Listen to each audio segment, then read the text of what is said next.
My name's Owen. I'm 34 now, but for a long time, I held on to this blurry image of childhood, one where everything felt a bit bigger, a bit warmer. Back then, there was one person I admired almost as much as my dad, maybe even more in some ways. My Uncle Ross, my dad's younger brother by 7 years. Ross had this confidence about him that made him feel like the star of whatever room he walked into. To a 9-year-old, he was larger than life. He wore leather jackets in summer, revved up a loud motorcycle just because, and handed me my first real watch on my 10th birthday. Not a plastic toy, but a silver Seiko, one of his own. "Champ," he said with a wink. "If you're going to keep time, keep it in style." I wore that watch every day for years, even after the strap broke and my mom tried to toss it. I kept it in my drawer, tucked beneath my socks, as if holding onto that one piece of him made the good memories real. He called me champ every time he saw me. Every holiday, every birthday. We'd play cards at the table while everyone else talked politics or work. He taught me to bluff with a straight face and told me stories about the art of negotiation, like it was a secret passed down through generations. But something shifted when I got older. It started small, missed birthdays, ignored texts. My dad would make excuses for him. "He's busy, you know how Ross is." But busy turned into absent, then distant, then downright cold. By the time I graduated college, I hadn't heard from him in 2 years. No call, no card. I still remember how excited I was when I sent out the wedding invitations. I mailed his by hand. I even wrote a personal note inside. "Wouldn't feel right getting married without my Uncle Ross there. Hope you can make it. Love, champ." I waited. I told my then fiancée to reserve a seat for him just in case. Day of the wedding, I checked my phone more times than I'd like to admit. Nothing. The ceremony ended.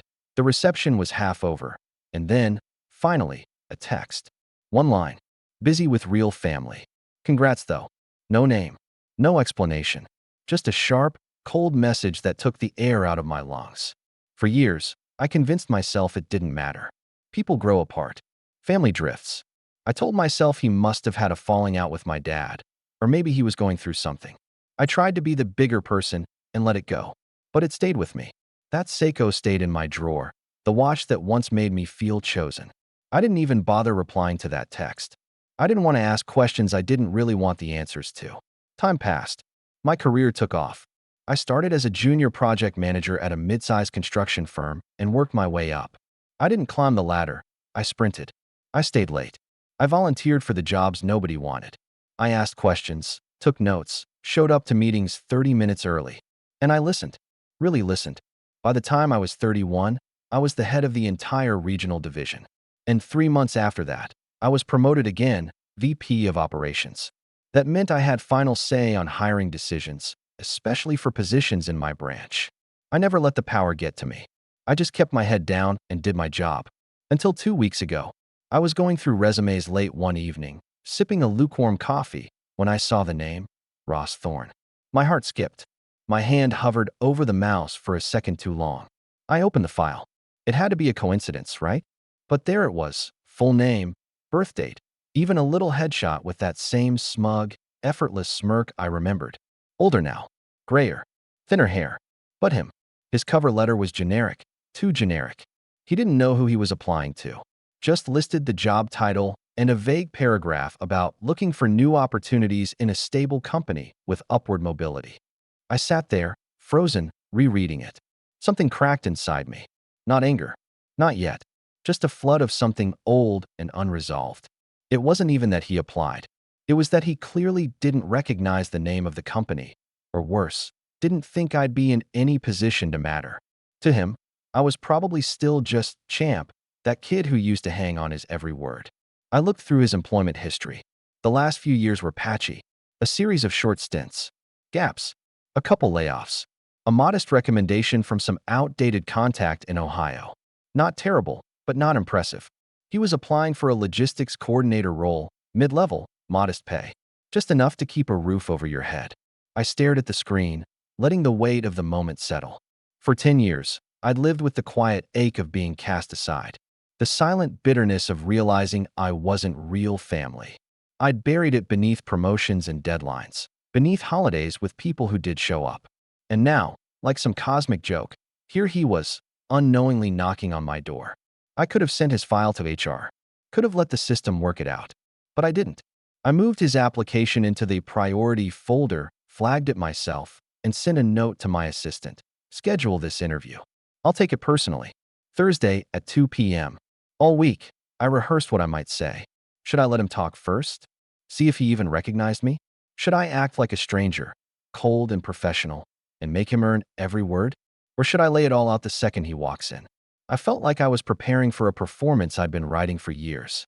But underneath it all, part of me still hoped for something sincere. Maybe he'd apologize. Maybe he'd say he regretted missing the wedding. Maybe he'd call me champ again. Thursday came fast. I wore my sharpest suit, not out of vanity, but because I wanted to feel solid, untouchable. I asked my assistant to make sure the blinds were drawn and the room was quiet. At 1:58, I heard the knock. One short, one soft. I cleared my throat and said, "Come in." He opened the door slowly, like he wasn't sure he was in the right place. Our eyes met. A beat of silence. His brow furrowed. And then he squinted, confused, searching. "Owen." I didn't move. I didn't smile. I just nodded once and said, "Please, have a seat." He looked like he'd seen a ghost. I gestured to the chair across from me, and he sat, awkwardly, slowly. His hands trembled slightly as he smoothed out his resume on the table. "Wow," he finally said. "Didn't expect to see you here." I leaned back in my chair, studying him. "Likewise." He laughed, trying to ease the tension. "Man, it's been what, 10 years?" "Almost to the day," I said, my voice cool. He looked at me again, eyes flickering with unease. "You've done well for yourself." "I worked for it," I said flatly. "Didn't have anyone to vouch for me." He nodded, the smile fading. "Right." There was a long pause. He glanced around the room, then back at me. "So, are you the hiring manager?" "I'm the vice president," I said. "And today, I'm the one conducting your interview." That was the moment he realized. His expression shifted. Not fear, not yet, but something close. Regret, maybe. Embarrassment. "I didn't know this was your company," he said quickly. I swear I wouldn't have. I held up a hand. "Let's start with your resume." He blinked, caught off guard. "We'll go through it," I said, calm and measured, just like we would with any other candidate. He hesitated, then nodded slowly. "Okay." I picked up his file and flipped to the first page. My voice was steady as I asked, "Tell me, Ross, how do you handle situations where someone you once dismissed turns out to be the person sitting across the table?" He opened his mouth, but before he could say a word, I leaned forward, folded my hands, and waited. The silence stretched. His mouth opened, then closed again, like his brain couldn't quite catch up to the moment. I watched it all flicker behind his eyes, confusion giving way to recognition, then embarrassment, then that old thorn arrogance trying to claw its way back to the surface. He straightened a little in the chair and cleared his throat. I didn't mean to dismiss anyone. If I said something." "You did," I interrupted. My voice wasn't raised, but it landed heavy. "You texted me on my wedding day, remember? Said you were busy with real family." He winced like I'd slapped him. "That was years ago. I wasn't in a good place, Owen. I was dealing with a lot at the time." "You didn't even call," I said quietly. Didn't respond to the invitation. Not a word until that message. And not a word since. Until now. He leaned forward, suddenly all remorse and sincerity. I know. I messed up. Look, your father and I had our issues, and I guess I took it out on everyone. I was angry, I felt left out of a lot of things, and I don't know. I thought you'd be fine without me." That made me laugh, sharp and joyless. "You thought I'd be fine?" I was fine. I didn't need you. But that's not the point. You made me feel like I didn't matter. Like everything you said when I was a kid, the watch, the cards, the champ nickname, was just noise. His face crumpled for a second, but then he forced a smile. "Owen, I came here to interview for a job. I didn't know you'd be sitting on the other side of the table. I'm not trying to dredge up the past. You don't get to decide that," I said, my tone sharper now. "You didn't show up for the biggest day of my life. You didn't check in when my dad got sick. You didn't even reach out when he passed. And now you show up here like it's just another Tuesday." He blinked, clearly startled. "Wait, your dad passed away. 2 years. That's how long it had been. 2 years since the funeral. 2 years since I gave a eulogy where I nearly said Uncle Ross's name, before stopping myself, jaw clenched. 2 years, and not a single message from him. And now he sat here, in front of me, asking like he genuinely didn't know. Or maybe he just hadn't cared enough to find out. Yes, I said. Pancreatic cancer. Diagnosed late. Gone in 6 months. His eyes dropped to the floor. I didn't know. No one told me. That's funny, I said. Because I sent the obituary link to the same number you used to text me that wedding day. No bounce back. No response either. He didn't respond. Just stared at the corner of my desk like it held the answer to a question he didn't know how to ask. For a while, neither of us spoke. The silence was thick. I thought about ending it there, closing his file, and sending him out with a vague corporate excuse. But something in me wanted more than that. Not revenge, exactly. Just clarity. Or maybe closure. I flipped through his resume again and asked, "Why do you want this job?" He looked up, caught off guard by the question. "I'm serious," I continued. "Why here? Why now?" He hesitated, then finally said, "Because I need a reset. I've had some rough years. After the divorce, the last company folded. I've been trying to get back on my feet. And honestly, this place has a good reputation. I just thought maybe I could start over. A fresh start," I said softly. "That's a nice idea." He nodded. "Everyone deserves one." I closed the folder slowly. That's true. Everyone does deserve one. But starting over means acknowledging what came before. Owning it, not skipping it. He leaned forward again. "Owen, I'm sorry. I really am. I know I hurt you. I know I wasn't there when I should have been. I thought staying away was better than facing how much I'd already let you down." I let that sit for a moment. I looked at the man across from me. The man who once called me champ with pride, who taught me to bluff, who missed the most important moments of my adult life. And now, he was here, suit wrinkled, hands clasped nervously, hoping for mercy from the kid he once forgot. "I don't need an apology," I said finally. "But I do need the truth. Why didn't you come to the wedding? Really?" His mouth opened, then shut again. "I'm not looking for pity," I added. "I just want to know." He exhaled slowly. "I was jealous. I know it sounds pathetic, but seeing you do everything right, the college degree, the relationship, the success, it made me feel small. I didn't know how to show up without feeling like a failure. That caught me off guard. I wasn't expecting honesty, especially not that kind." He continued, "And the truth is, I didn't think you'd notice. Or care."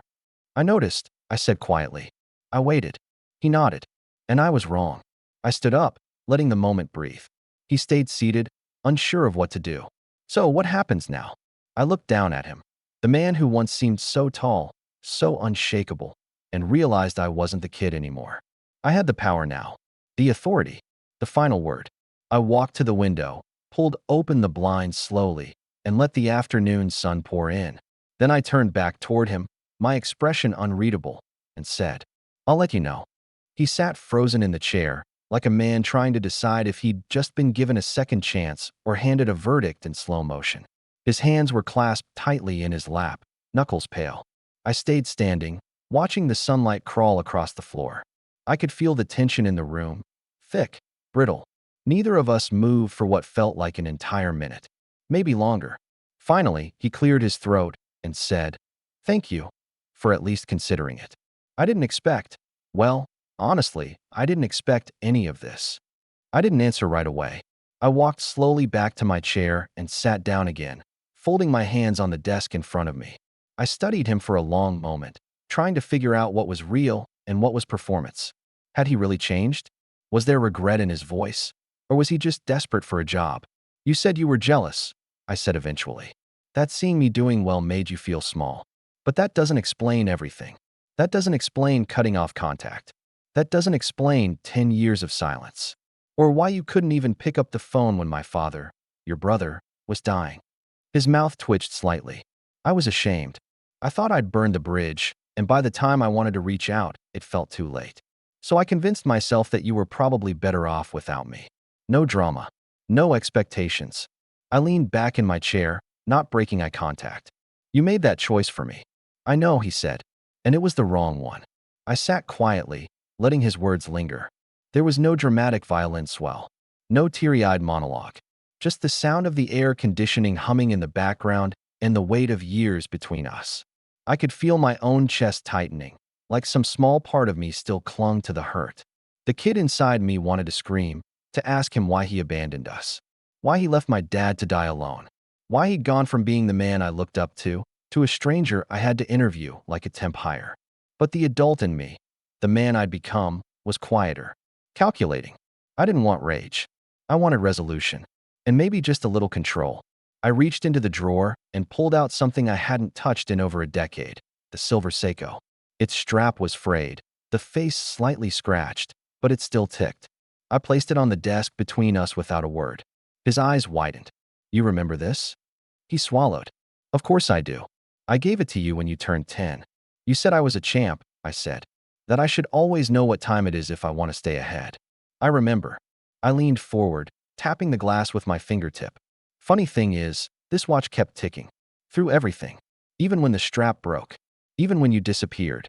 Even when I tried to pretend you didn't matter anymore. He stared at it like it was something sacred, or maybe something cursed. You don't get to ask me for a clean slate, I said quietly. Not yet, but maybe you can earn it. He looked up at me. What do you mean? I pushed the resume back toward him and said, there's a short-term contract position in the warehouse.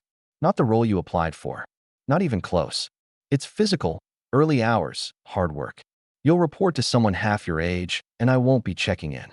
He blinked, surprised. So, not the logistics coordinator position? No, I said flatly. That rolls off the table. But if you want a foot in the door, if you're serious about starting over, you'll take what's offered and earn your way up like the rest of us. He nodded slowly. Okay, that's fair. It's not about fair, I said. It's about whether you can handle humility. There was another long pause. Then he reached for the watch, gently picking it up and turning it in his hands. I can't believe you kept this. I don't know why I did, I admitted. Maybe I thought you'd come back for it. Or for me. He looked like he might say something, but stopped himself. Instead, he placed the watch back on the desk and stood. If I get the warehouse job, I won't let you down. I didn't smile. I didn't nod. I just said, we'll see. He walked to the door, hand on the handle. But before he left, he turned back and said, thank you. Even if this is all I ever get from you. This chance, thank you. And then he was gone. The door clicked shut behind him, leaving the office quiet again. I sat there for a long time, staring at the Seiko. It kept ticking as always. Relentless. Unchanged. But something in me had shifted. I didn't know if I'd ever fully forgive him.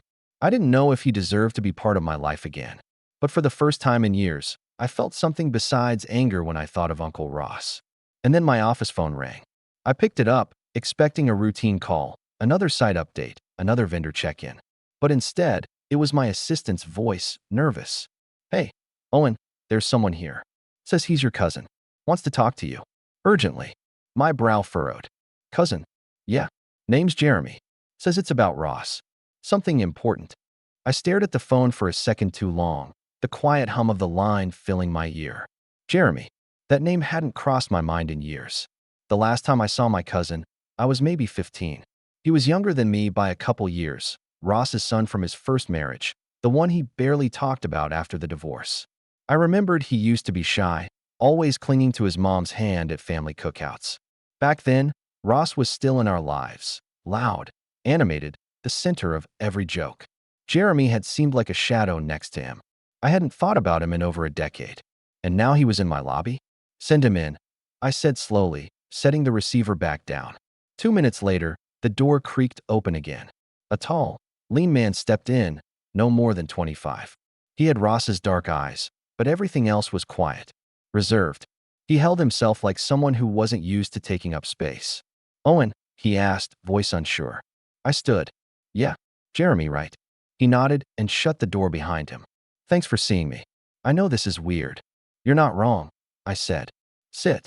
He eased into the chair Ross had just vacated and laced his fingers together, his gaze flicking briefly to the Seiko on my desk before snapping back to mine. It's about my dad, he said, wasting no time. I didn't answer right away, just waited. He didn't tell you everything, Jeremy said.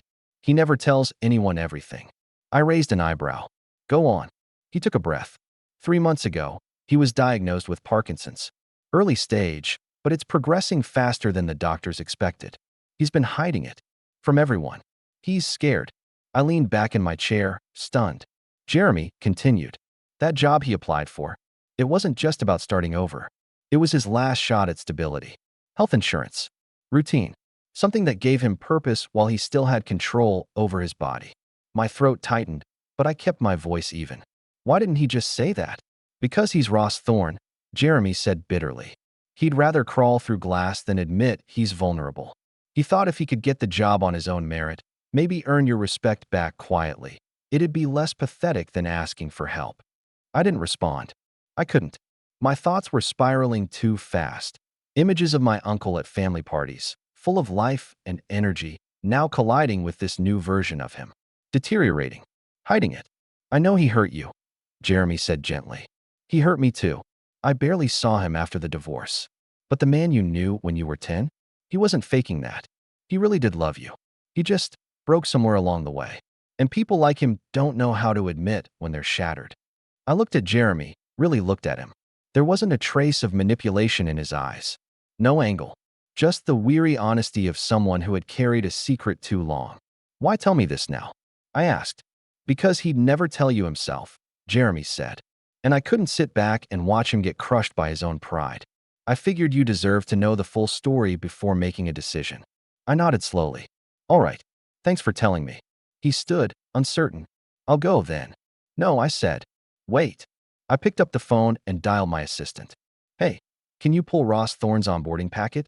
Move him from the warehouse to internal logistics. Same pay grade, just different responsibilities. Have it ready by end of day. There was a pause on the other end. Sure. Anything else? Yes. Add him to the company insurance policy immediately. Pre-existing condition clause or not, I'll handle the paperwork. Just get it moving. I hung up and looked back at Jeremy. He blinked. You're giving him the job? I'm giving him a chance, I said. One. But it comes with conditions. Jeremy nodded. He won't blow it. He might, I said bluntly. But I'd rather regret being decent than regret being cold. Jeremy gave a small, grateful smile. Thank you. I handed him the Seiko from the desk. Give this back to him. Tell him it still ticks. Even after everything. He took it carefully, as if it were made of glass. I will. He left without another word. A week later, Ross started the job. I didn't tell him I knew. I didn't mention Jeremy's visit. I just let him walk in with that same awkward stiffness I saw during the interview, wearing a slightly oversized company polo and holding a thermos that looked like it had been around since the 90s. He kept his head down, worked diligently, and didn't speak to me beyond a polite, "Good morning, sir." I watched from a distance. He didn't cut corners. He didn't complain. And he never once used my name to get out of anything. After 2 weeks, I called him into my office. He sat like a soldier at a hearing, spine straight, hands clasped. You've been doing good work, I said. Your supervisor says you're organized, dependable, and quiet. He smiled faintly. Quiet is my specialty these days. I slid a folder across the desk. I'm moving you to supply chain coordination. More hours. Better pay. Flexible schedule in case you need time off. He stared at the folder, then looked up. You know, don't you? I nodded. Jeremy told me. He looked away, eyes glassy. Of course he did. Kids got more integrity than I ever earned. I didn't promote you because of pity, I said. I did it because I'm tired of waiting for people to fix the past. I'd rather build something from what's left. He didn't answer, just stared down at his lap. And Ross. He looked up. I'm not your champ anymore, I said. I'm a man with his own name, his own life. And you're going to respect that if you want to stay in it. He nodded slowly. I understand. Good. Then we're done here. He stood, gathered the folder, and walked to the door. Just before he opened it, he turned back. I still think about that day at the park, he said softly. When I gave you the watch. You were so excited. Jumped up and down like it was the moon itself. I didn't reply. I know I can't undo what I did. But I'm glad the watch still ticks. And then he left.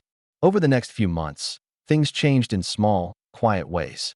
Ross didn't try to wedge his way into my life. He didn't show up uninvited or act like everything was fine. He showed up to work early, stayed late. Sometimes I'd see him laughing with the warehouse crew, handing out protein bars, or helping someone lift a heavy crate. One afternoon, I walked past the break room and saw him showing someone how to shuffle a deck of cards with one hand. The exact trick he'd shown me when I was 10. He never called me champ again. Never even tried. But on my birthday, I found a small, neatly wrapped box on my desk. Inside was a new Seiko. Same model. Same silver face. But this one had a new engraving on the back. Time doesn't heal everything. but it gives us a chance. RT. I kept both watches in my drawer after that. The old one and the new. Side by side. Sometimes, when the office was quiet, I'd take them out and listen to them tick. Not in perfect sync, but close enough. And maybe that was the point. Not perfect, just close enough.